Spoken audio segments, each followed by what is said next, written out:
This is a content warning. This podcast deals psychic damage is an uncensored podcast intended for mature audiences. The following show contains descriptions of violence, adult themes, supernatural and horrifying content, as well as frequent bad language. We recommend parental guidance for children under the age of 15. You're listening to This Podcast Deals Psychic Damage, a D&D podcast for people who love fantasy RPGs but hate good production values, interesting dialogue, and a comprehensible plot. I'm your host and Dungeon Master Ross, and I accept no liability for any psychic damage caused by this podcast. Joining me at the table this week are Amy. Reckless Rick O'Donnell, dashing, daring, and delightfully desperate for a love connection. Ashley. I played Tiger, the half-orc shifter out to avenge the murder of his father. Dylan. I am playing Keel Silverscale, a silver dragonborn who is a professional monster hunter who has never actually slain a monster in his life and hopes no one will find that out.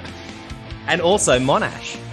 I'm playing Daru Panwala, a wood elf bard, working as a farmer on the peripherals of Broad Hollow.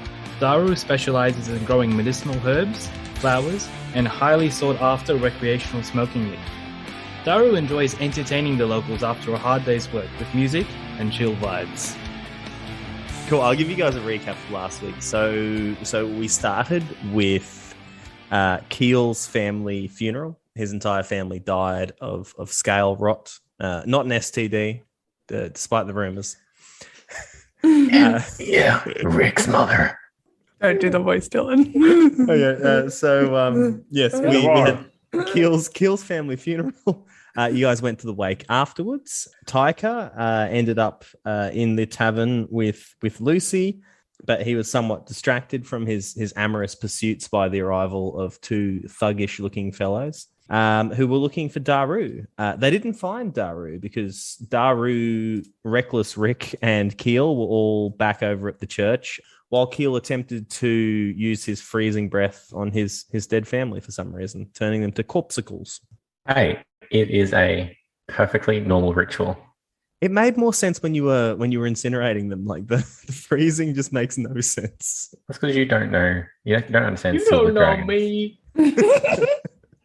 After freezing these corpses, you guys headed back into the town square, where you found out that two thuggish-looking fellows had come looking for Daru and headed towards his house. In the distance, however, there was a little bit of smoke, and while this was concerning to you guys, you were more interested in finding out what those two fellows were doing at Daru's house. The constable and his brother went to investigate, and in case you were wondering, they were both brutally killed. So brutally killed. Spoiler. So while you guys were investigating Daru's house, the town was being overrun by demon soldiers from King Dilkash's army. Fortunately, Taika and Reckless Rick headed back into the town square to try and save everybody from being captured by the demon soldiers, while Daru and Keel debated the possible meaning of a note that says, "We've taken him. He's not coming back alive unless you do business with us." I swear you didn't say Or you're coming else. back alive part.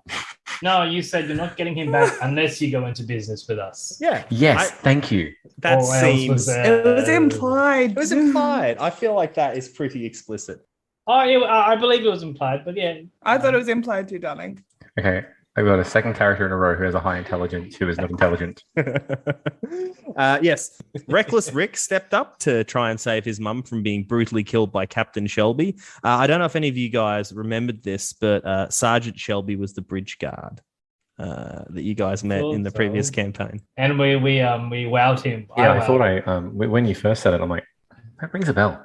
So Reckless was a Rick good stepped out performance. to stop Captain Shelby from murdering his mum and was immediately beaten down by a guard. Taika ran to safety with Reckless Rick thrown over his Cheers. shoulder. At the behest of a shrouded stranger, you guys all took shelter in the church and prayed for deliverance. And as demons arrived at the church and started beating the doors down, you each received a vision from your god, essentially making a bargain with you to if you would become their champions and spread the good word of their name, then they would grant you the power to overcome your enemies. And all of you guys accepted this bargain. You gained the power to defeat your enemies, and you fought you guys started fighting the imps. Unfortunately, they were able to get past. they were able to get past you guys, and they eviscerated both Lucy and Daisy, unfortunately. Oh, Yes, in case you were wondering, the imps would only attack townsfolk if they were left unengaged. But you guys kept surrounding like one imp at a time, leaving the other ones to race around killing people. what would they have done then? Just stood there? Oh, they would have fought you guys. Ah, Like if you were actively fighting them, they would have fought back. But if you left them alone, they ran off and killed people. The mysterious old man who led you guys to the church revealed himself to be the angel Gaviziel, very dramatically. And Not him again. Yes, Gaviziel again. yeah, that dick. He grabbed you all by the hand, and in a flash of blinding white light, you guys all disappeared. And that is where we are now. So everything goes white for a second, and then you find yourselves in the middle of a busy city street. And you guys hit the ground with nary a bump, and Gaviziel has teleported you. Where am I? He turns and says, "Fear not, we are in Guildford, the capital of Fernweald." And Keel, you would have been here before because this is where the Monster Hunters Guild is. I don't know about the rest of you guys if you would have visited the capital before. Why are we here? How did we get here? Gaviziel turns and he goes, "How? I teleported us." Oh, that's cool. It is cool. It's cool as hell. And he winks at you. Yes, why are we here? So you can begin your service to the gods. Here, Guildford is the capital of God's kingdom. Gods Wait, plural. all the gods? Which god? All the of the gods? gods. Yes. No, I'm a mere servant of the gods, like you four. Which Are they your daddies? No. Who do you serve? The gods, all of them. Just You can do that. wow, that's cool. Yeah, I'm a cool guy. Anyway, follow me. And you see, I thought you had to devote. I thought if you devote to more than one, they kind of smite you. stop asking questions. Have He you been starts. smoked before? I have. You see, he looks really pensive, and he looks off in the middle distance, and he goes, "I didn't realize you already knew of my shame. Yes, I have been smitten with the god's wrath before, and that is how I find myself now bound to the mortal plane. Smoten, smitten, smited, smeet. All of these I believe things. the word is smoot. Smoot. Yes, I was smoot most mightily." He shakes himself and kind of you see he's attracting a lot of attention. People are sort of like flocking over towards him, and so he folds his wings and he goes back to looking like a shrouded old man. And he's like, "Come, follow me. I will lead you to the barracks, and you can get acquainted with the other members of the Chosen." They probably know you're still an angel. Yes, I should have done this before arriving, but anyway. And he starts to lead you through these city streets. So Follow you as close behind as possible. he occasionally pauses, and you like bump into him, and he Like when you're running and Yeah. your walking Yes. speed aren't good enough. yeah he doesn't really mind, but he looks back at you weirdly each time you do. You can see Guildford is a pretty crazy place. And Keel, you'd be pretty familiar with this, so maybe this isn't shocking to you. But you can see that it's a city in turmoil. On just about every street corner within your eye line, you can see these wild-eyed preachers in grey robes, and they're delivering prophecies of doom like, the end of days has come. The gods, we must look to the gods for salvation. As you guys approach a crossroads, you have to pause briefly as a line of flagellants walks past, and you see these people groveling on their knees, whipping themselves bloody and screaming out names of the gods, and the Nairobi, bless me, Sudaris, look upon me, and they're whipping themselves, and they're all bloody and fucked up. I like avoid looking at that as much as possible. As you avoid, What kind of city is it? Because in my mind, I'm picturing like where Daenerys was with. Kid Harrington. it's more like King's Landing. Okay, thank you. Yep. It's more like King's Landing. It's the walled capital of this petty kingdom. Ding. Yes, you see a nude blonde woman covered in like shit and mud comes past you, and she's surrounded by like all priests and nuns, and they're like, "Shame, ding, ding, shame, ding, ding." And you see Gaviziel's like, "Haven't seen that before. That was odd." All right, and so as you guys look away from the deranged flagellants in front of you, you can see that there's a lot of soldiers around, and they look mean. They look bored. They look like they've been waiting for a fight and they haven't found one, so they're out on the streets looking for one now. It's a pretty dangerous place to be. I turned to everyone else and like, just keep on your toes. Place is great. Just keep on your toes. Who put you in charge? I have a follow-up question, just real Yes. quick. Can I try and pickpocket someone walking past me? Yeah. Who are you trying to pickpocket? Like, tell me who you're looking for in the Tell crowd. me who is around me though. All kinds of people. There's Okay, merchants. There's religious fanatics. There's mean-looking soldiers. There's beggars. There's anyone you might find. Is in the there any city, yeah. like obvious tourists Yeah, there's 4 of them following an other than angel. me? Okay, I just try and pickpocket the closest merchant, I guess. Rick, that's really reckless. Yeah. I guess, yeah, give me a sleight of hand check to see if you can pickpocket the nearest merchant. And I'm going to make some rolls What here. kind of merchant are they? A prosperous one. They're fat and wear a waistcoat. Oh, that's kind. Oh. Does a 24 do it? Does a 24 do it? Yeah, it does. You find only one gold piece. A 2 and a 4. Are you serious? Okay, I'll tell you what. Roll So for gold. if you recall from the previous campaign, a gold piece is worth 50 Aussie dollars. Oh, that's nice. Okay, you find one of each. I rolled 3 ones on my D4s here. So you find one gold piece, which is worth 50 Aussie dollars. You find one silver piece, which is worth 5 Aussie dollars, and you find one copper piece, which is worth 50 cents. Oh. Well, Can thank you. I roll to see if I notice Rick doing this? Yeah, absolutely. Go ahead. You got to beat 24. Okay. I physically can't. Would do that. you perception or insight? Perception, yes. Oh no, I got a 10. No one, not even Gaviziel, notices what's going on. He's quite perceptive. Who's Gaviziel? Oh, like Gabriel, which is what I've named him in my mind. His name's Gaviziel. Sorry. Yeah. I was thinking more haven't Gary, seen the it. God servant. Oh, yes, he goes by all of these names. Gav, yeah, Gav. Yeah, Gav. That's he said you can call him Gav. Gav looks like a cute guy. All right, okay. So you guys walk through these chaotic streets, soldiers and priests everywhere, and you see Gaviziel kind of takes you on a shortcut down the entertainment district on the way to the palace. So you So start what's to in the pass entertainment district? entertainment. So you start to pass these taverns. You can see these taverns are just full to overflowing. There's like drunk soldiers and they're like having fights and gambling and things like that. But there's also a new subset of citizens that you hadn't seen before. So these ones have embraced the end times in a different way. You can see these people, they're drinking as though there is no tomorrow, and they fully believe that is the case. So you can see these guys are partying with kind of manic despair to it. Yeah, people are just kind of like having sex in public, like just getting wildly drunk. Like they just absolutely anything goes with these people. And you can see them throwing their money away and they're just hysterical on the verge of tears. So as you guys walk down the street, you kind of reach the end of the entertainment district, unless you wanted to stop somewhere.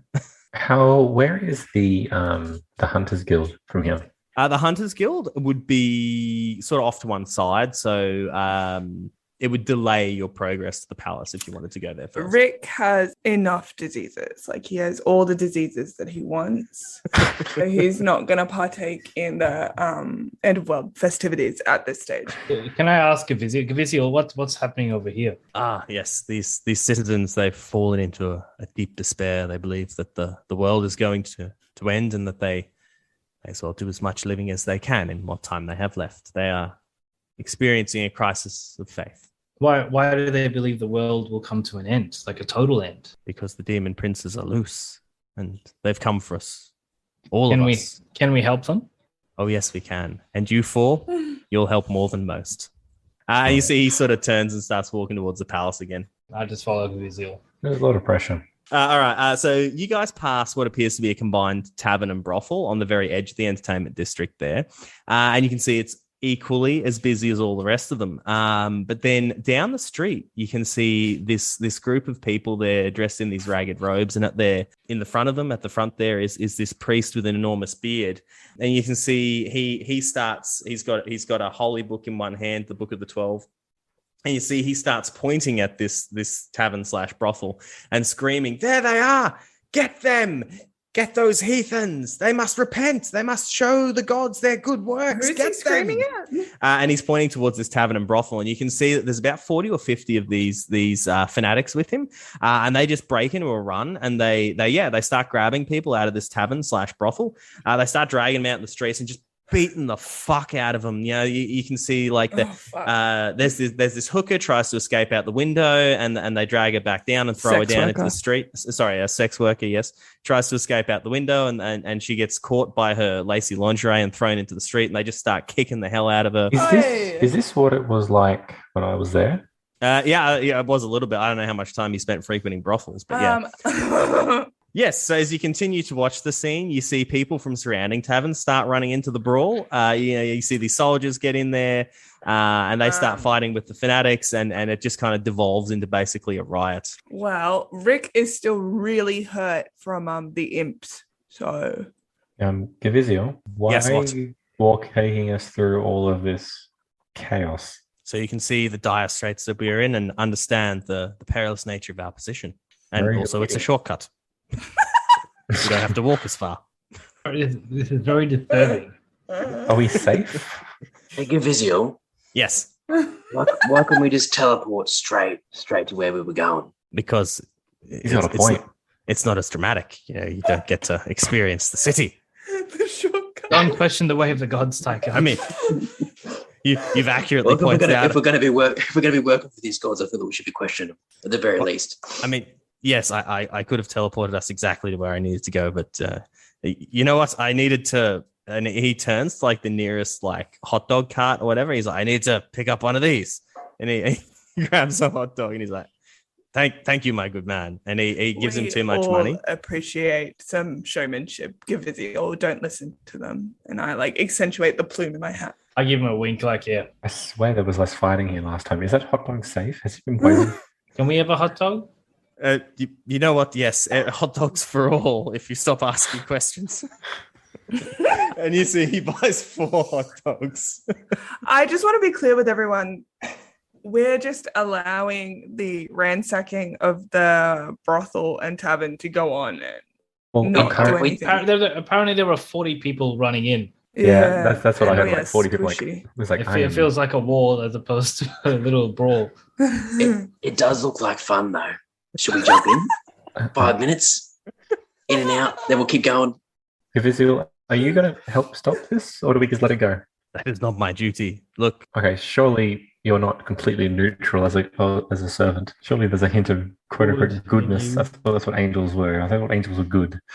Fine. It's fine. And you see he sort of strides over to this crowd, which is now swollen to about 100 brawling people. Oh, fuck me. And you see, once again, he snaps his wings out and he shines with the light of the gods. And you hear his voice kind of resonates when he speaks. And he's like, stop this madness and return to your homes. And you see everyone immediately stops what they're doing. And they kind of drop to their knees and they're like, oh, Gaviziel, it's Gaviziel. And he kind of looks over his shoulder at you guys. He's like, I hope you're happy. You're going to have to go the rest of the way by yourselves. I won't be able to get anywhere. And you see people just straight up start mobbing him. They're like, oh, here's Gaviziel. He's like, go on, off you go. Head on up to the palace, head to the barracks. You need to see a man called Antoine Lacroix. He'll sort you out from there. Do I know Antoine Lacroix? Yes, you would absolutely know Antoine Lacroix. And before you go, you see Gav kind of throws you guys a purse. And he's like, here, an advance on your wages. Here, take it. And I try and catch it. Yeah, okay. Give me a dex saving throw, I guess. Yeah. Okay. Does a 15? Is anyone else trying to catch it? I want to try and catch it in front of Reckless Rick. Okay, yeah, go for like it. You got to cool. You got to beat a 15. My deck. 15. Oh, I can do that. No, you can't. Just don't bother. No, don't worry. Okay, so you I see. fall over. Yeah, so you guys see a 4. Gaviziel tosses this rather fat purse towards you guys. Reckless Rick expertly reaches out his hand to snatch it, and you see Daru, his eyes lighting up, tries to dive and catch it. And Rick just kind of pivots around him in a really smooth motion, catches it in one hand and pockets it, and it's kind of gone before you guys even can see what happened. I get up, I brush myself up, I walk over to Keel and go, I think Gaviziel sold himself out. What happened? Are you okay? Yeah, I'm fine. I was just dancing. You just jumped on the ground. How much is in the purse? There is 20 gold in the purse, which is about 1,000 Aussie dollars. That. And you see Gaviziel goes, go see Antoine Lacroix. Tell him Gaviziel sent you, go. And you see he starts like touching people on the head and he's like, bam, you're sober. And this guy's like, what? No, I didn't want that. And he's like, bam, you're healed. And you see this guy's like, oh, thanks for sorting that out. And he touches two people, bam, you're both sober. Oh my God. And yeah, he's just kind of getting stuck into the work of miracles. What do you guys do? I'm going to the barracks. Which way to the palace? You can just kind of see it there. You can just walk up to it. Neil, that way to the palace. Can you tell me what I know about Antoine? Oh, yes, Antoine Lacroix. Knight Captain Anton Lacroix, first sword of Fernweald and the Queen's champion. He's the head of the Golden Templars. He is a master swordsman and the epitome of all it is to be a knight. He's very famous, wins all the tournaments, extremely handsome. How old is he? Templars, you say? Mm. Yes. He's 34. Wait, how old am I? 33. He's 33. I get the feeling this guy's going to be super attractive. Oh, he is. He's such a lady killer. That's why you lost me. He has short brown hair and a Clark Gable moustache. Only Lucy Daisies. No, Daisy, why? All right. So yeah, what are you guys getting up to? I am walking towards Le Croix. Anton Lacroix, yes. I'm listening to Gaviziel. All right. Okay. So you guys approach the palace, and you can see there are some mean-looking guards there, and they're kind of like, "Here, you halt! What are you for doing, you ragamuffins?" We're on a mission from God. Wait, I'll also say we're on a mission from God. If you guys can all say we're on a mission from God in perfect unison, I'll count that as a nat 20. 1, 2, 3, go. We're on a mission from God. The guards look confused by your disparate responses. They're like, "Yeah, what are you doing here? You're on a mission from God. You're here to see Antoine Lacroix." Yeah, I strum a major chord. All right. This hasn't really cleared anything up. Oh, wait, I'm super persuasive. Yes, hi. We're here to save your city. You still haven't really cleared things up. Hop it, you Gaviziel vagrants. sent us to see Anton. Oh, Gaviziel sent you. Why didn't you lead with That's that smart. instead Good of saying all job. this other nonsense? I already said that. Oh, I'm sorry, Silver Scale Dragonborn at the back. I didn't hear you. Right. So speak louder next time. Why are you wearing a mask like a bat? All right, he kind of points and he's like, "Oh yes, well, Anton he's here today. Fortunately for you, he'll be over in the barracks there. Why don't you, go and see him? Off you go." I skip away. Can I give them a high five? Yeah, you high five him, sure. He high fives him. He's like, "What's with the bloke skipping? What's his deal?" Oh, he's just a bit happy. Yeah, right. Three little schoolgirls are we? That's wrong. It's Three Little Maids from the School of We. Why does it annoy you so much? Because it's from the Mikado. That is an extremely famous musical by Gilbert and Sullivan. Anyway, focus up, Ross. God. Mikado aside, yes, you guys walk over towards the barracks, and there's more guards here, but they let you past, and you kind of push open these great big wooden doors, and you can see there is a training yard, and in this training yard, there's a bunch of guards kind of lined up waiting to enter the practice ring, and in the practice ring, you can see this dwarf. He is 4 feet tall, and he is an enormously broad dwarf. Like, he is nearly 4 feet across. You can see he has a huge beard. At first glance, you think it's just a beard moving around the training yard. It's not. It's a dwarf. There's a dwarf behind the beard. You can see he has a 2 foot tall mohawk, making the top of his hair roughly equal in eye height to most people. And he wears this thick plate mail that's completely covered in these 4-inch spikes. You can see he's in this training yard, and he's fighting 4 guards at once. And you can see, the guards look pretty scared. And standing around the training yard, you see there's this moody-looking elf over in the corner. She's flipping a dagger from hand to hand, and she's just she's got black leather armor on, and her hair covers her eye, and she's just like playing with a dagger and looking moody. I like her. Yeah, me too. And overseeing the lists, overseeing the practice yard, you can see this priest, and he is also wearing. He's a mean, grim-looking priest, and you can see he's also wearing plate armor. This one's covered in instead of spikes, is covered in holy runes. Oh, can I walk towards the elf with the dagger? That you can. There's one last person, and this guy kind of commands the whole yard, and you get the feeling that this is the guy you're looking for. He wears the shiniest plate armor you have ever seen. Every part of it that isn't decorated with gold and like this intricate gold leaf is just polished to a mirror finish. He looks exactly like Jamie Lannister. He's got shoulder length blonde hair. He's extremely handsome, and you can see he's pacing back and forth, kind of looking critically at the dwarf fighting the guards, and he's kind of just stroking the hilt of his sword, just continually fingering the pommel of it. And he's walking back and forth, and you would guess, and Keel, you would probably know, this is Knight Captain Antoine Lacroix.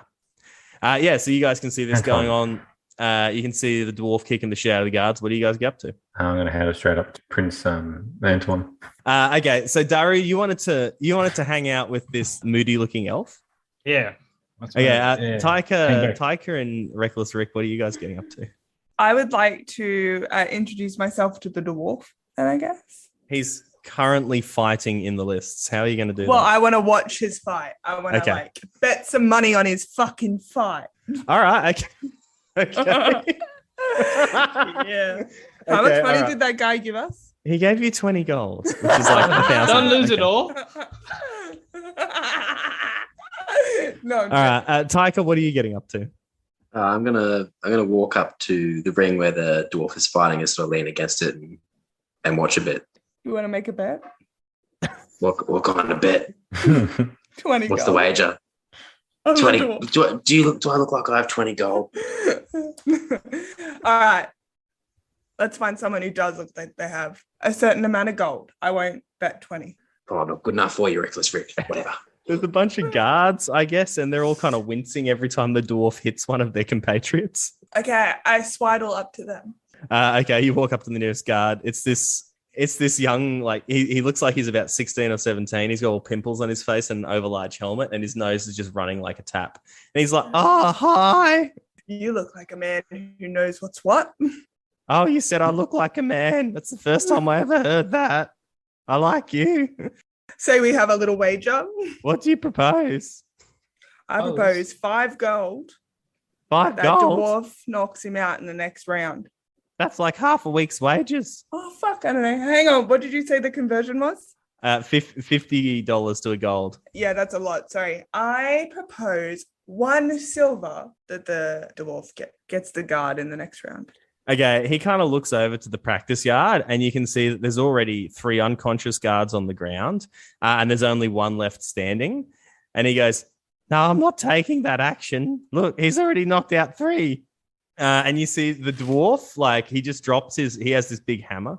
You see he drops his hammer and he just headbutts the last guard, and the guard like staggers backwards and hits like the edge of the practice yard and like is unconscious. Okay. And you see the dwarf starts like, he throws his arms up and he cheers, and he goes to beat his chest and he's like, "Oh, fuck, there's spikes there." I go, "Astute young man. My name's Rick. What do you do around here?" We'll cut over to Daru, who is approaching the moody elf. I just come stand next to her. I give her a look and a nod, and if she doesn't have to respond, And she doesn't. I pull my dagger out and do the same thing. Real? Okay. Oh, man. Give me a sleight of hand check to see how good you are with your dagger. Okay, I got a nat 1. She gets a 29. So you see, she sees you take your dagger out.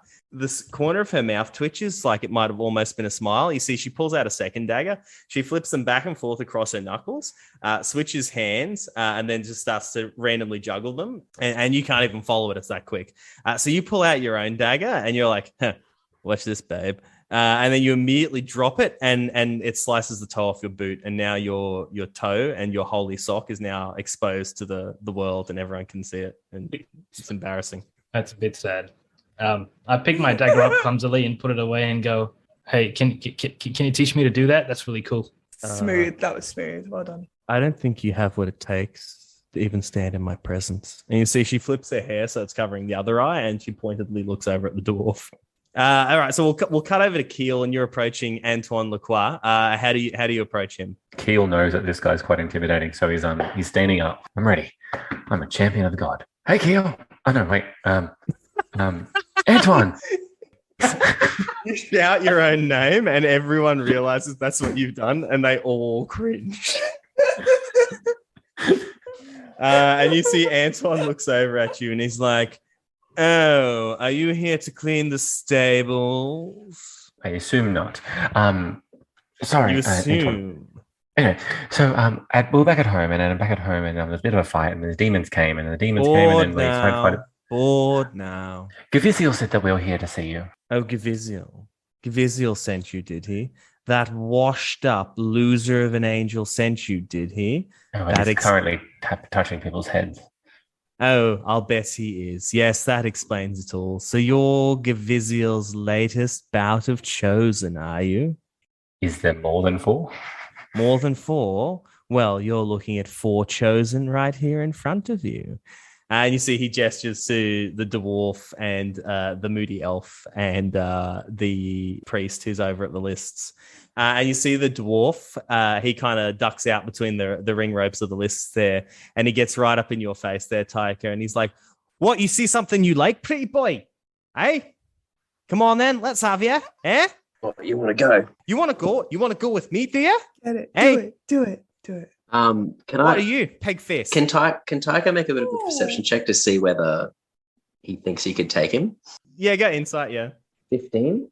Ooh. 15. With a 15, you just saw him flatten 4 guards and without using a weapon. And these 4 guards are each as tough as the one that one hit Rick back in the village. So you get the feeling this guy would make absolute paste out of you. Different approach then. I'm all chuffed from defeating demons. What have you been doing all day, hey? What have I been doing? What have I been doing? You've been defeating demons all day. I've been defeating demons all my life. Fuck you. And you see he kind of walks over and he goes to pose behind Antoine there. And the 4 of them, they kind of look like the front of a rap album. They all take different poses. Now, have you seen? I walk over to Tycho and I pat him on the arm and be like, "Don't worry, you're very brave to me." They're a bit like the Ginyu Force from the Fraser saga. Oh my gosh, Oh, yes. perfect. That's fucking great. Yeah, and you see they all pose. And Antoine goes, "We're the toughest coterie in the Chosen. I might have known that Gaviziel would have sent such ragamuffins as you." And he looks you up and down and he goes, "Which of you is the leader?" Keel, you put your hands I didn't up. vote for him. I just do a quick look and hopefully they don't argue about this. I'm just gonna grab Keel's hand and put it back down. You're not even near me. We're really more of a democracy. Oh, Nice a save. democracy, all equally worthless. Yes. That's scans. Well, Niobe sent us. oh, did she? Yeah. We are all handpicked by the gods. That's not going to cut any ice here. So what do you want? Are you here just to bother me? Should I We're have here to get good like that dwarf, you know?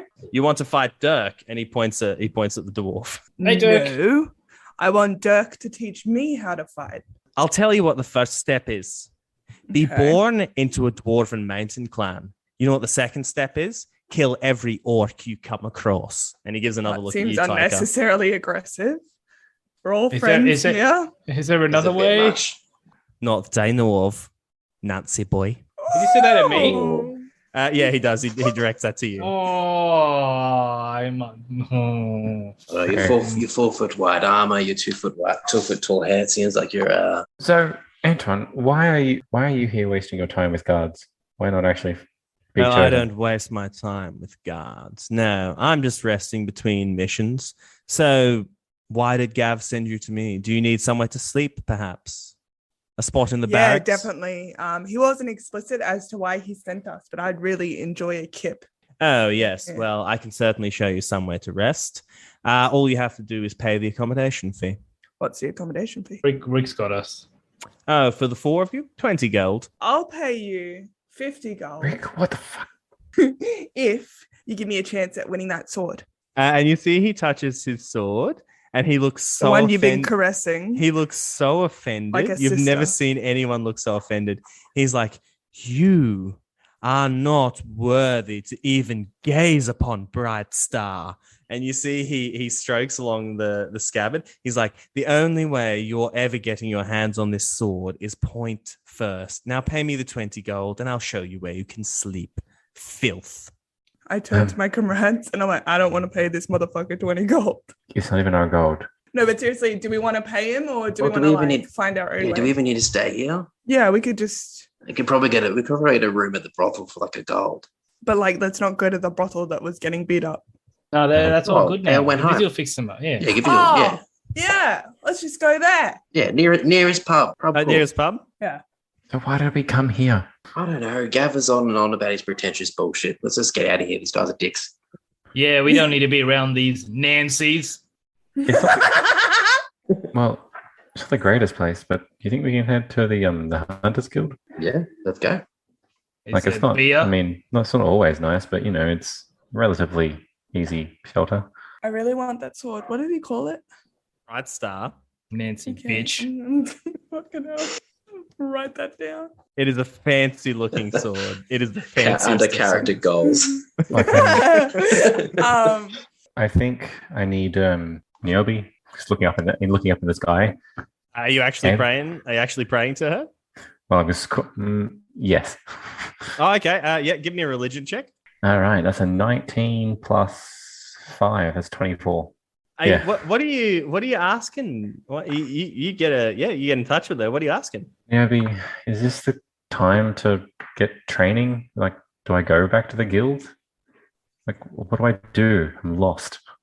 You see an eagle kind of flies down, and it stretches its wings, and you get this sense this eagle is significant, and it flies off in the direction of the Hunters Guild. All right, Roll me a d4. that's a 4. Oh, that's brutal. So yeah, Niobe's hung up on you for the next 4 days. Oh, I'm gonna go to the Hunters Guild. I think it's a good thing to do. Okay. So are all you guys going? Yeah, I'll follow.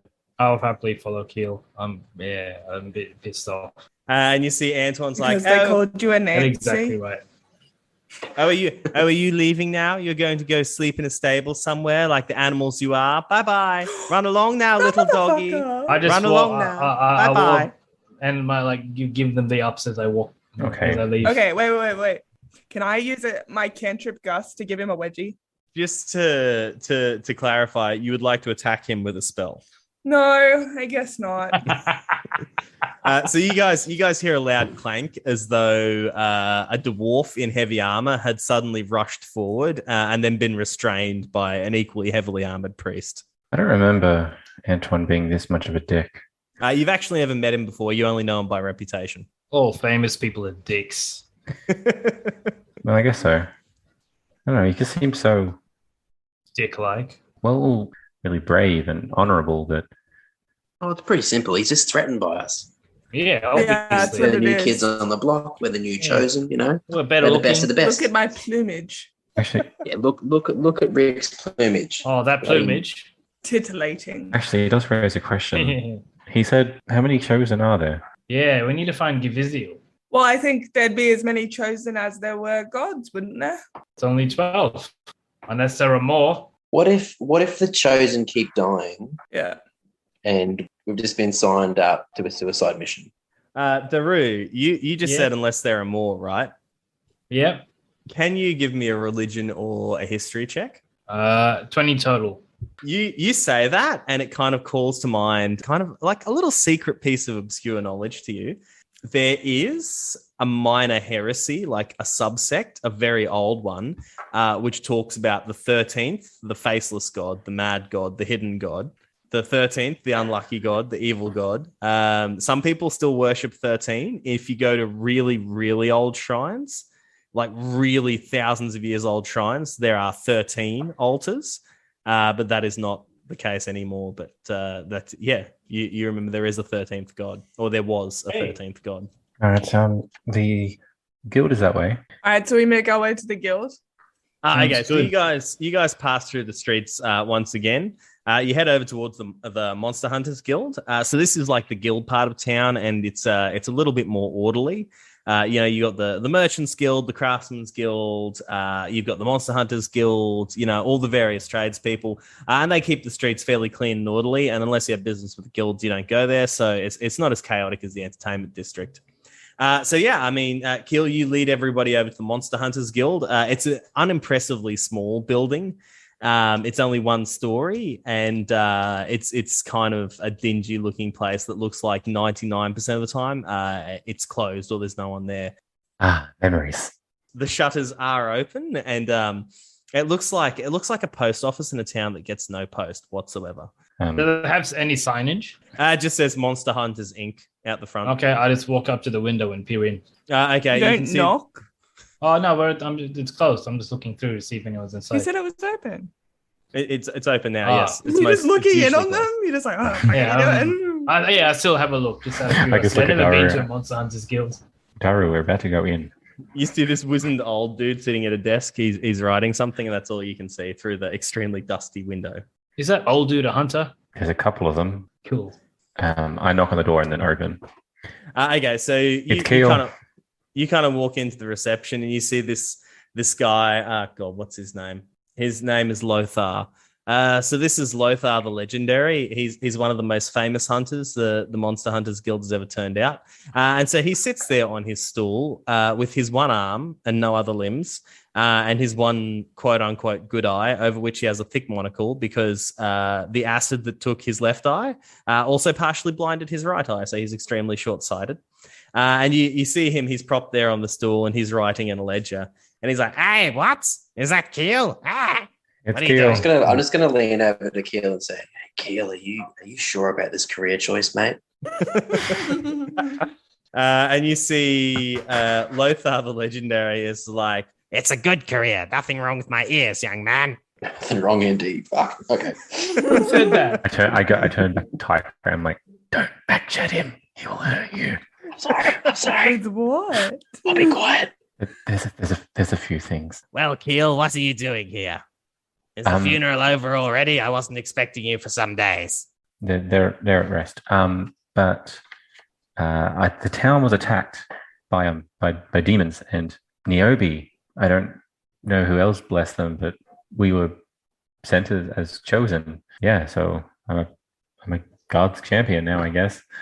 God's champion, chosen by the gods, eh? Yeah, me too. Well, You'd be better Yeah. off if they ignored you.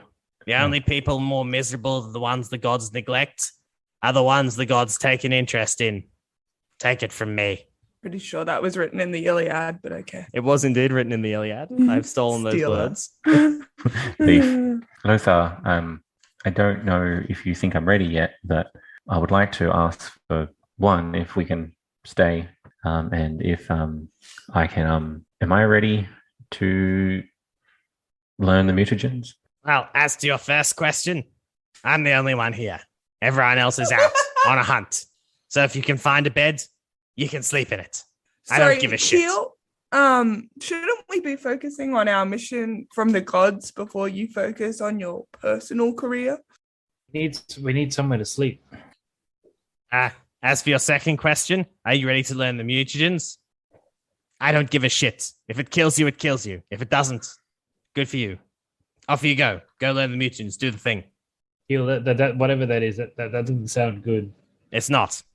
Man, your hearing is good. It is. Thank you. Rick clearly very much wants to ask what happened to the rest of him. How perceptive would he be to that? But you just have to ask him and find out. What was his name again? Lothar the Legendary. Lothar the Legendary. What a name. What a name. I bet a good tale comes with a name like that.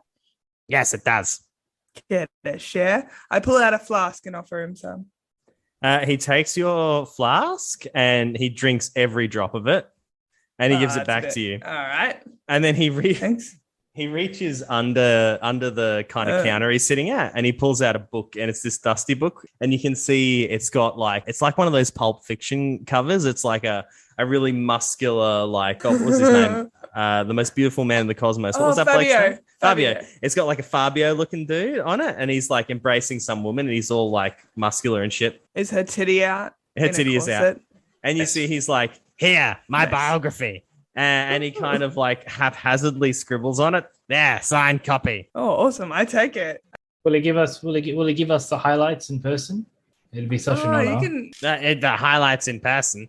I tell you what. How fast can you think, Ross? You know, it's an RPG, okay? This is what we're doing here. He's like, you know what? Go and find me a bottle of tartar and fire whiskey, and I'll share with you all I know. And then a little golden star appears over your heads, and a new objective appears in your eye line. It says find tartar and fire whiskey, but it's a bonus objective and not a main quest. I take the book off him and nod my thanks and notice that it opens automatically to like the raunchier pages. Like someone's like bent the spine a bit. Do you read it at all? Yeah. But I'm gonna wait till I'm in bed to read it. Oh, okay, all right. So what are you guys doing? You now have a copy of Lothar the Legendary's biography and an invitation to sleep wherever you can find space in the Monster Hunters Guild. Well, would this be a long rest?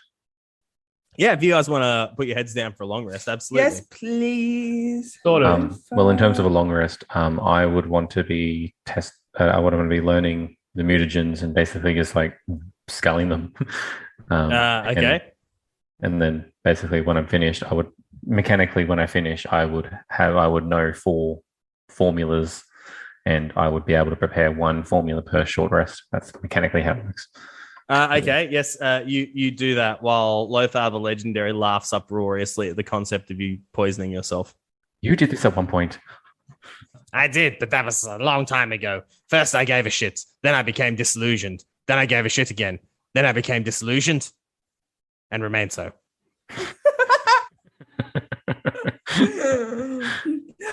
Hey, spoilers. Henry, can I read that book when you fall asleep? Yeah, totally, man. Totally. Excellent. Just don't lose my place. No, I'll bookmark it for you.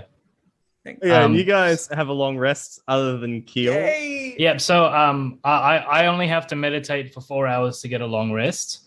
So I want to use my other 4 hours to. Yeah, I'm just gonna sit and with my vial. I'm not gonna like play it. But I'm just gonna hold it and just think about Clara the whole time and how I'm wanting to change my life. My God, that's his God. Yeah. Sorry, I forgot her name. Yeah. And then after I do that and I feel a little bit refreshed, I take the Luther book and read through it.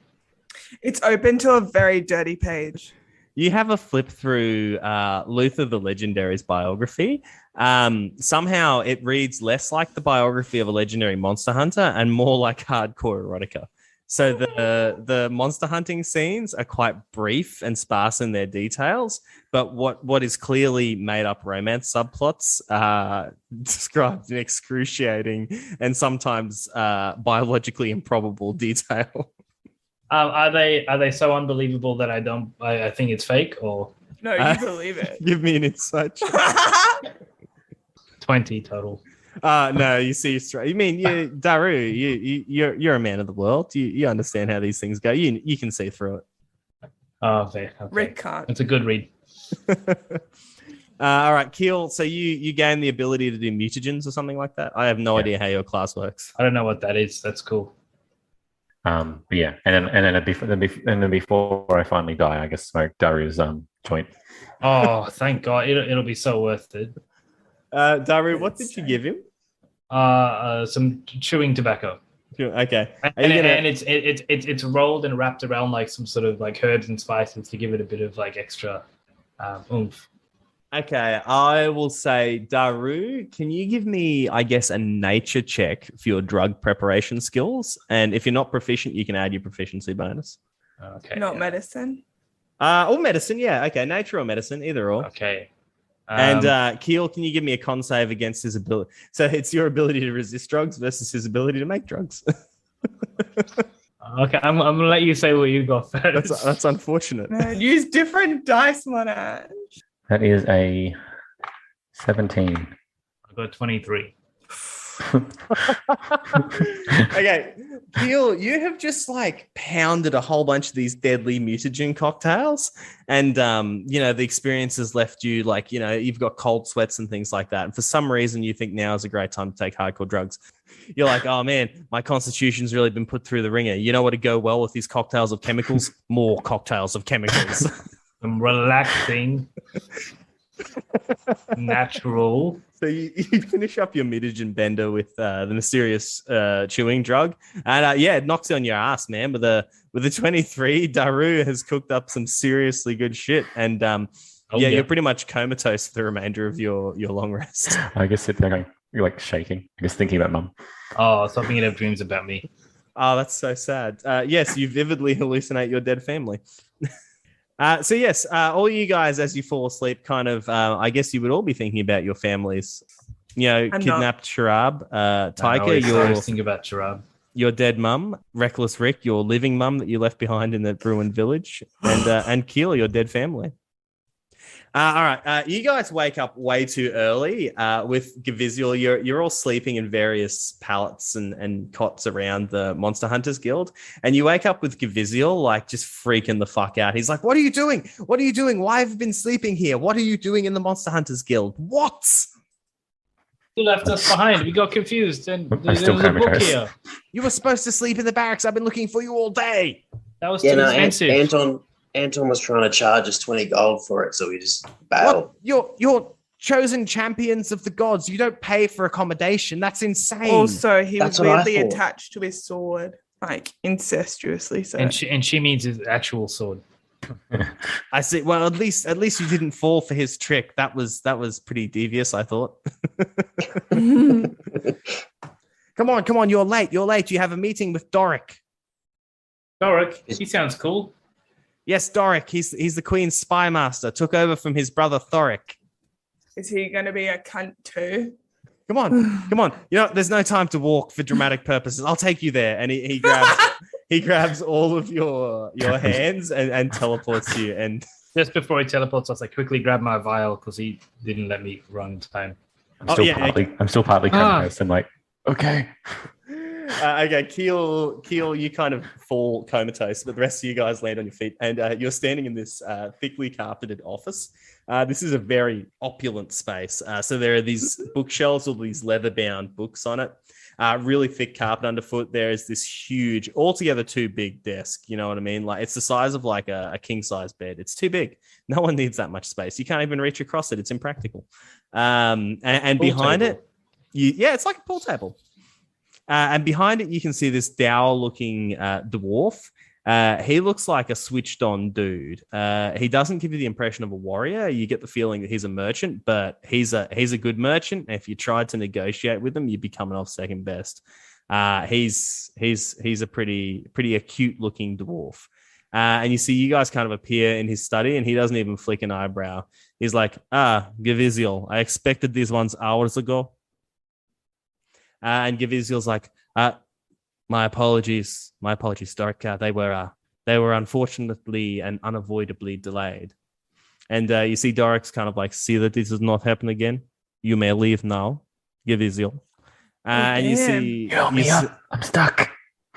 And you see Gaviziel, he kind of reaches down to you, Keel, and he's like, please make a good impression. And he heals you, and you're no longer drugged up. And you see in a flash of like blinding light and a small cloud of loose feathers, he disappears. And you guys are left there with this dwarf who kind of tenses his fingers and looks across this enormous desk at you. And he's like, so you are the newest chosen coterie, da? When you say newest, how many of us have come through beforehand? That is not your concern. Okay, well, that's more concerning. The gods choose some, they leave others. You have been chosen by the gods for service, and here it is you will serve. Okay. Now, and you see he shuffles some papers. He's like, I believe I have something that may be suited to your talents. And you see he pulls out a map, and he kind of points. Oh, shit, I should have come up with a name for this town. We're well past where my notes went up to, in case you're wondering. Doing well. Triton's Landing. God, that's bad. Triton's Landing. You see, No, redo. have you got something better? No. On Ash's town. Montopia. Go Montopia. We're gonna go with Monport. Ooh. You see, he points to this little village that's marked on the shore of the Great Lake on his map. And he goes, "This is Monport. You can see it is quite close here to the capital. No more than a day's ride. You have horses, no? No, we don't have No. horses. Even if we did, Gaviziel teleported us. Well, it will be a long walk for you then. Do you Anyway. have horses to give us, or I have horses to give you, but not for free. How much do they cost? 50 gold. each. Hoi! Hoi! Can I do an insight check to see if this motherfucker lying? Yeah, roll. Do it up. Oh, no. Well, -1. That is a 7. This guy's got a poker face like a fucking statue. You have no idea. Sorry, what's in Monport? Monport? Oh, the mission I have for you. Now, as you know, there are always monstrous, dangerous beasts in the Great Lake. Normally, it's not such a big problem. The Golden Templars, the Brothers of the Tranquil Fists, the Monster Hunters Guild, they take care of them. However, something different is happening in Monport. They say there is fearsome beasts, demonic beasts, particularly dangerous beasts. I don't know. I don't know you. I haven't met you before. I need you to prove. You prove you are useful to me. You go, you kill this monster, you come back. Why do we have to prove anything to you? We're chosen by the gods. And so is Queen Gloriana. Queen Gloriana is the chosen queen, and I am her chosen spy master.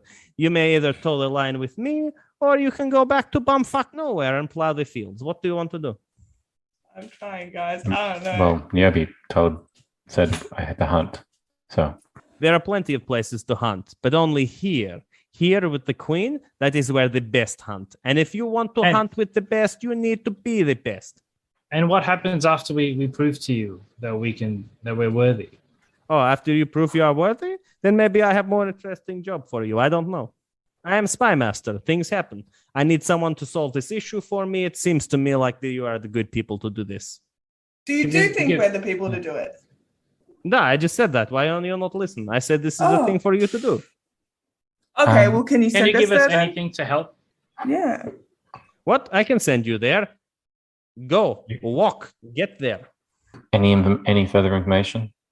The monster is one that comes out of the water, so I would suggest perhaps maybe finding yourself maybe some potions that help you to breathe underwater. Maybe you beat the monster on the land, it goes in the water, it gets away. I don't know.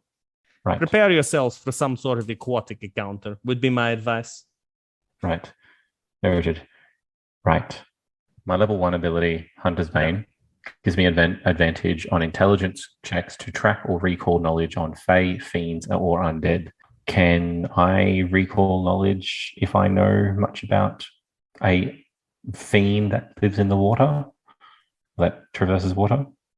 Okay, yeah. Do it up. See what you can recall about aquatic fiends. Oh, what the fuck? Oh wait, advantage. Yeah. Nat 20. Okay, yes. You're aware that some demons will move through the water and are adapted so, but the vast majority of demons are not adapted to the water, and it's actually quite unusual for demons to inhabit an aquatic environment. Do I recall anything about a weakness they might have? Oh, drowning them doesn't work. They usually move slower on the land than they do in the water. Okay, cool. I can use that. They move slower on the land. Fantastic. All right, team. Want to go slay a demon? I don't feel like we have a choice, do we, Doric? I mean, you always have choice. You can always head back to your town and do sweet fuck all with your life. I have given you a call to big leagues. You can take the call. You say, hello, big leagues. I want to live in the big leagues. Or you can say, no, big leagues. I want to live in bumfuck nowhere. I don't care. You think you are only chosen? There are many chosen. Doric, you need to work on your sort of like your people person skills. Yeah. I'm sorry. I'm under a lot of stress. Here, let's have a vodka. We can forget about it. Yeah, I pass him one of my tobaccos and go, here, it's on your break, chill out. All right. Can you give me a drug preparing check, please? Drug preparing check? Medicine or whatever it was you did before? I did medicine before. Yep. 11 this time. 11. You see he chews on your wacky backy for a little bit. And he's like, he's good, but he's not the best I ever had. You know, off you go now. You go to Monport. So he's given us a map. Yes. And is it like, how do we get there? How's the clearest route? Is there a water track? There is a road that runs along the shore of the Great Lake. So there's a shore. Yes, Guildford, the capital city, is built on the shores of the Great Lake, and this is like a day's ride away, like 20 miles or something like that.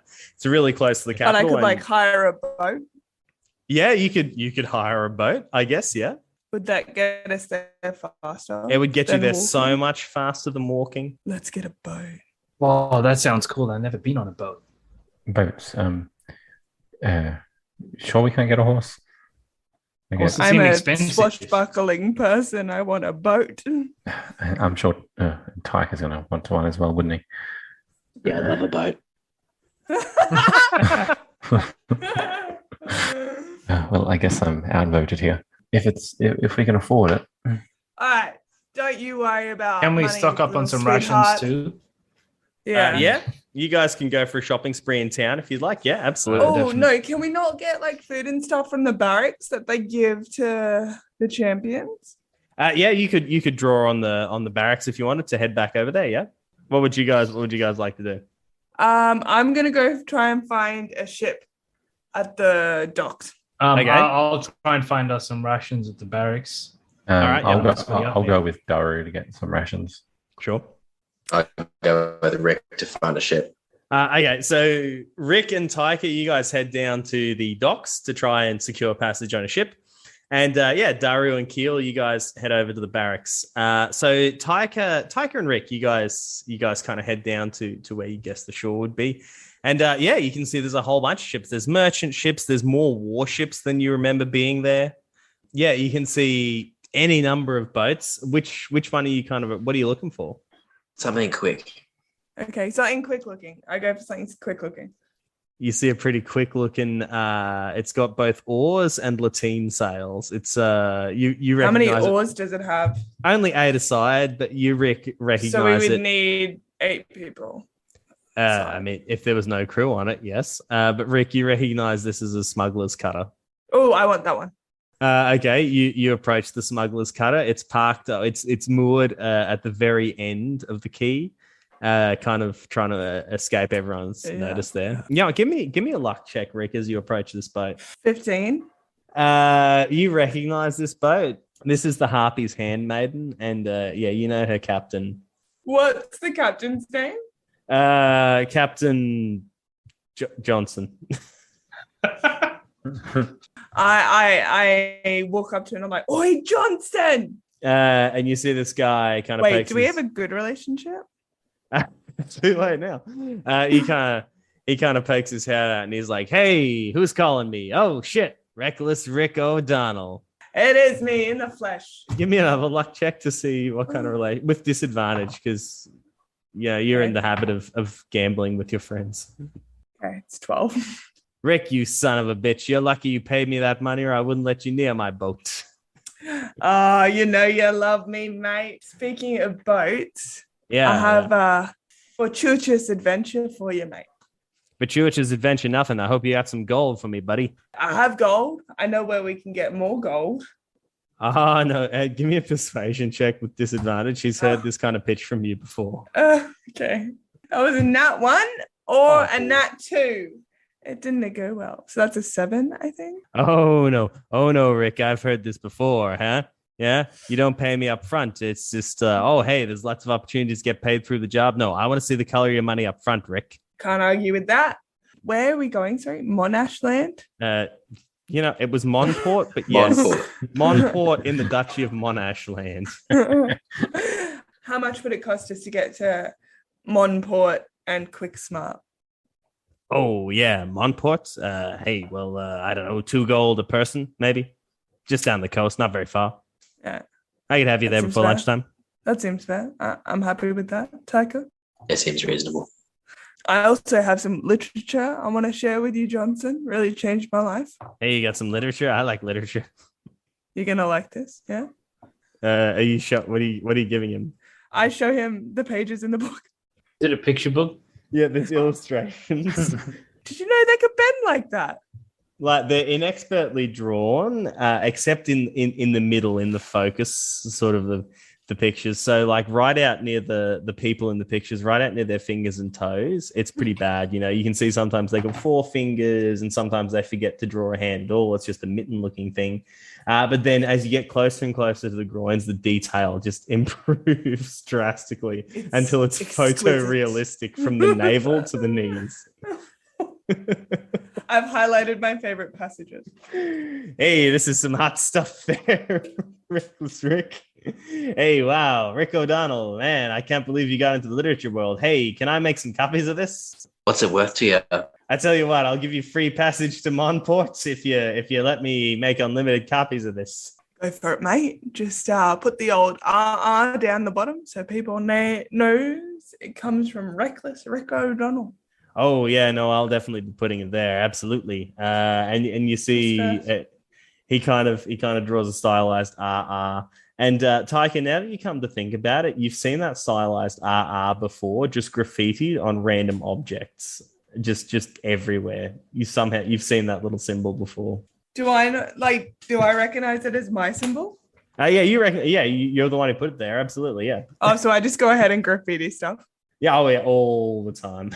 I'm just on the ship, like working it into the handle. You're selling someone else's biography. You see, he slaps your hand away. He's like, cut that out, Rick. You've done that enough times on my ship. And you see he moves his hand and it's on like the ship's tiller. And you see he turns to you, Taika, and he's like, hey, what's your name? Taika, mate. Taika, hey, you look like you might have a bit of orc blood. Is that right?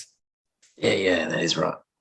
Hey, yeah, no, I heard of a guy who once had an orc wife. Crazy guy. Yeah, no. Oh, really? Yeah, he was a crazy guy. He's gone now, though. He's dead.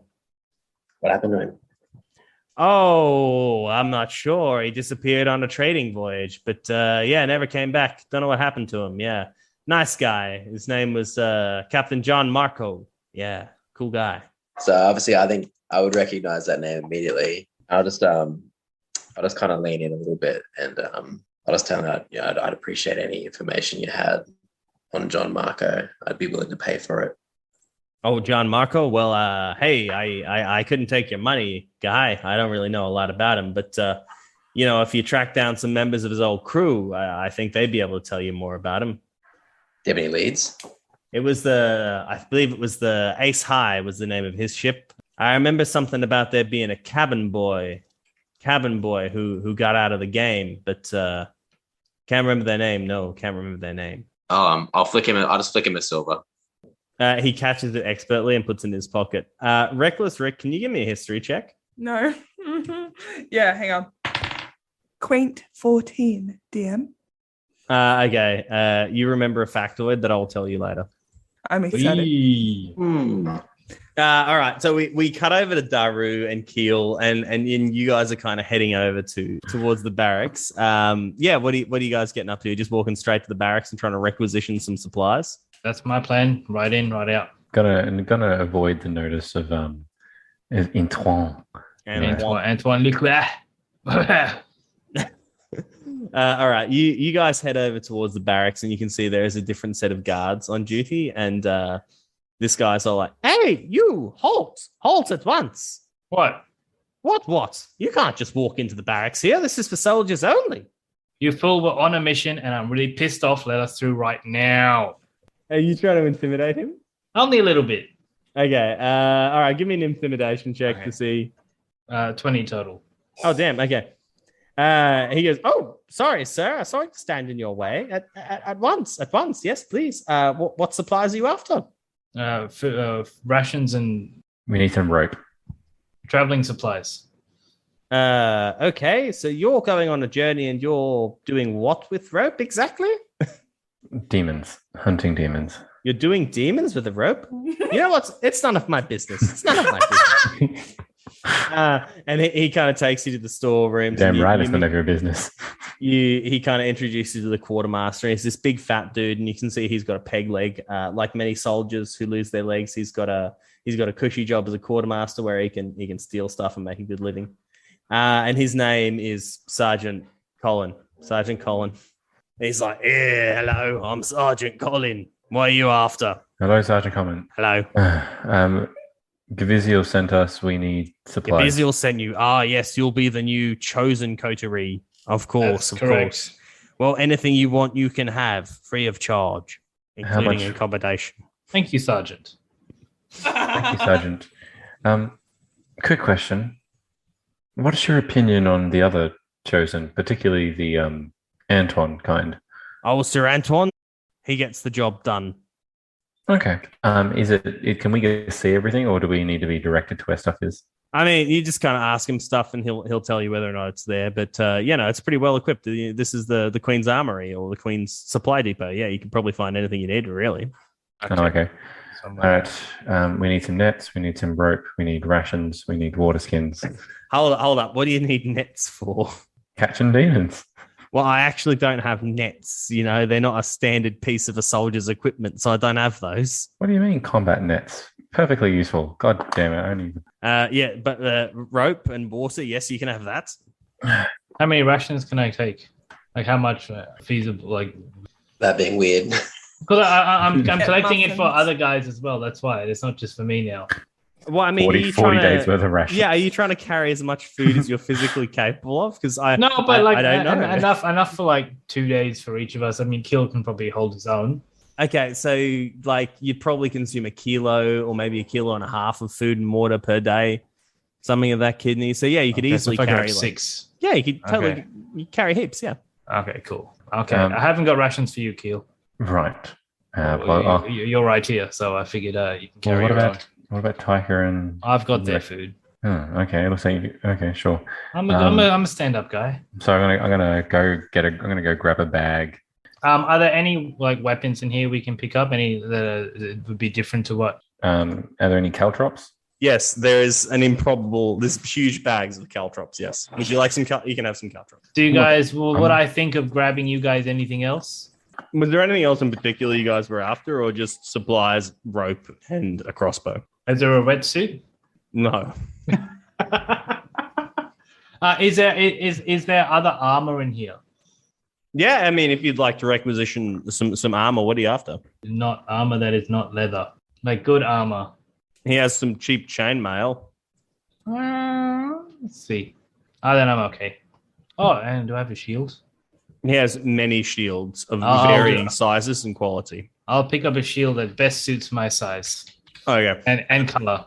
The first one you pick up is cut nearly in half and has alarming brown stains in the middle. And you see he's all like, let me take that one. That should be in the repair pile.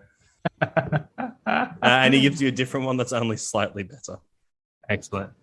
Okay, I've got the shield. Can I see if there are any alchemists or things or poison gear, poison kits or herbal kits? You would know that there is a quarter in town where you could go and buy those things if you wanted, but you can't requisition that from the Queen's stores. Okay. Do we need torches? Yeah, torches may be good.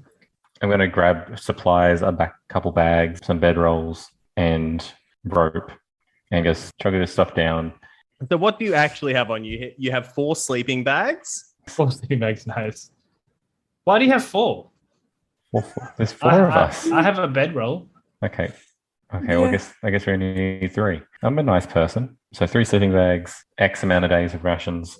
In addition to what Daru took? Okay. Nice. Well, Daru apparently only got it for himself. No, so you see Daru... I got food for everyone. And Daru walks down to the port. You guys, so Rick and Taika, you guys are standing on the deck of the Harpy's Handmaiden. And you see Daru walk down with a discreet but appropriately sized like string bag. And it's got what appears to be 2 days' food for 4 people in it. And while, it's kind of heavy, he's not laboring under it. Behind him is Keel, and Keel is lagging by some 25 to 50 meters, and Daru is periodically like stopping and waiting for him. And you can see Keel has 4 sleeping bags. He has like 4 days worth of food for about 8 people on him. You can see in one hand he's holding like a huge sack of caltrops. In the other hand, he has like 150 meters of rope. It is too much rope, and it is thick and it is hairy. It's that heavy ass rope, and you can see his bicep just bulging with just carrying the rope.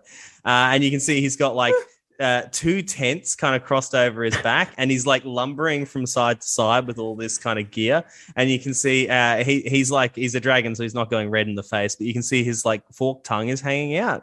And you see he's like, guys, I got the stuff. And Daru is just kind of like, hey, I've got some stuff too. Daru wouldn't help. So Captain Johnson, he doesn't know him. Captain Johnson is like, hey, are these your friends? Are these guys coming with us, or what's going on? We got to sail. Is a strong word. But they have to come with us, yes. He kind of points at Daru. He's like, hey, that guy looks like a chosen champion of the guard. And he kind of looks at Keel and he's like, and hey, that guy could be, the porter or the assistant of I guess, a chosen of the guard. I don't know. I'll look a bit more confident. He kind of looks at you and he's like, oh, he looks even more chosen now. Wow, what a cool guy. Is this our captain? Don't ask him to flip a dagger. I bet that guy can flip a dagger real cool. Yeah, wow. And I just fall over. Like, you see Keel topples and then like a tortoise, he's stuck on his back. His legs and arms going in the air. So eventually you guys load all this gear on. So you've each now got an appropriate adventurous pack. You've got rope, you've got torches, you've got a bedroll and a tent each. You guys are now equipped to spend a night or two, and some food. You guys are now equipped to spend a night or two out in the rain. So you're here on the Harpy's Handmaiden, and Captain Johnson's like, "Hey, is there anything else you guys needed before you go? I don't know." I think I can hold on to the. Actually, I think I. Excuse me. Just walk off. You attempt to walk off the boat, but he's already cut the mooring line. He's like, "Hey, that's too bad, buddy." And you guys are now heading out onto the Great Lake. He's like, "I'm sure you'll be able to find what you need at the next town." Are you still wanting to go more shopping? Apparently so. So you see the Harpy's Handmaiden. The crew kind of ships their oars and they rapidly stroke out into the channel, and then they fill the sails, and disturbingly quickly, but with a minimum amount of water disturbance, you see the Harpy's Handmaiden heads off across the Great Lake, heading towards Monport. And with all your camping gear and your new mission, your new purpose, that is where we'll leave it this week, I guess. Nice. Perfect timing, darling. Well done. Well, we didn't actually get through everything I had planned. I kind of thought, What do you mean? No. You're winning most of it. I kind of thought See, you we're being guys. so kind to you. Well, I kind of thought you guys would get up to. I'd worked out what now.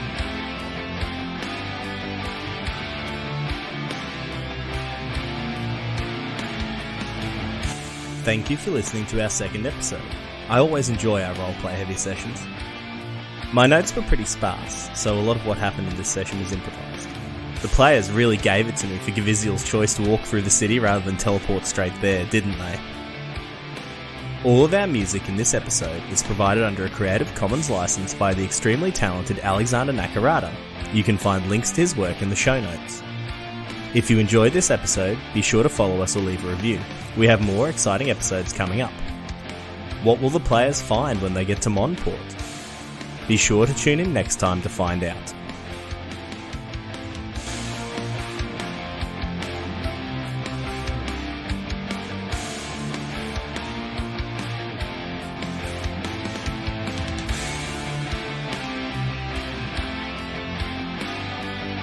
He's just polished to a mirror finish. He looks exactly like Prince Handsome. What was it? Prince Charming, rather, from Shrek 2. Prince Handsome. He's in the first one. That's Shrek. That's absolutely Shrek 2. I'll bet you $1,000 on that. You should both of them, darling. Shrek 2. Shrek 2. Shrek 2. Thank you, Ashley. Yeah. Oh, come on. Oh wait, no. Sorry, I'm picturing. Shrek I'm picturing the douchebag who wanted to try and get rescue Yeah, Fiona. that's him. The Yeah. Farquhar. No, Shrek It's not 2. what Prince Charming is. Okay, Shrek 1 has Shrek go. In the opening scene of Shrek, Right. it's all about a charming prince Yes, racing to get her. Sorry, Yeah, yes, well, that- but that he's is not in the Shrek 2. movie. that is technically Prince Charming, but you don't see Yeah, Prince you don't Charming see until. him until the second movie. Yeah, Yeah, he's in Shrek 2. No, Shrek 2. All right. But he's in the story. But Amy's right. He's in the story in Shrek 1. Okay. All right. Okay, fine. He looks By day exactly one way, by night Jamie another. Lannister. This shall be the norm until true love's first kiss, and then take love's true form. True form. Will we just do a Shrek teleplay? Is that we're just Welcome to the Shrek in the Swamp karaoke dance party. Let's take it home with one of my personal favorites. Don't go changing to try and please me. It You looks like never Jamie let me Lannister. down What's that before. guy's name? I made it to the Nicholas wilderness. something. He looks like Jamie Lannister. He's got shoulder length blonde hair. He's extremely handsome.